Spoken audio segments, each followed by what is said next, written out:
হল্লার সবাই মাদ্রাসার প্রত্যেকটা ছাত্র যারা আছে প্রত্যেকেই লজিন খাওয়ায়, ঠিক না ভাই? ঠিক। আলহামদুলিল্লাহ বলেন আলহামদুলিল্লাহ। এই যে পাগড়ি নিচে 5টা ছাত্র মানুষের বাড়িতে খাবার খাইছে, এই যে খাবার খাইলো প্রত্যেকটা লোকবার সওয়াব হবে কি হবে না? ইযা মাতাল ইনসান ইনকাতা আনহু আমালুহু ইল্লা মিন সালাসাতিন ইল্লা মিন সাদাকাতিন জারিয়াতিন। সদকায়ে জারিয়ার সওয়াব হবে। মানুষ মৃত্যুবরণ করলে দুনিয়ার সমস্ত আমলগুলো বন্ধ হয়ে যায়, 3টা আমল বাকি থাকে। 1 নম্বর সদকায়ে জারিয়া, 2 নম্বর হচ্ছে এমন কাজ, এমন সন্তান যেই সন্তান তার জন্য মৃত্যুর পরে দোয়া করে, এবং এমন কাজ যেই কাজ তার, এমন এলমে দ্বীনের জন্য যে এলমে দ্বীন সে যখন মৃত্যুবরণ করবে এলমে দ্বীনের সওয়াবগুলো তার কবরে পৌঁছে থাকবে। সুবহানাল্লাহ বলেন।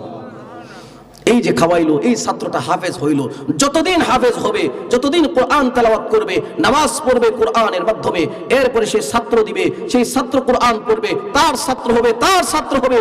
যে খাওয়াইলো মরে গেছে, দুনিয়ার সমস্ত আমলের দরজাগুলো বন্ধ হয়ে যাবে। কিন্তু এই ছাত্র যে খাওয়াইয়া বড় করলো, এই ছাত্রের নাতি পুতি ক্ষতি যত আছে, যত সিরিয়াল যাবে, প্রত্যেকের আমল নামা থেকে একটা অংশ তার কবরে কিয়ামত পর্যন্ত পৌঁছতে থাকবে। চিল্লায়া বলেন সুবহান।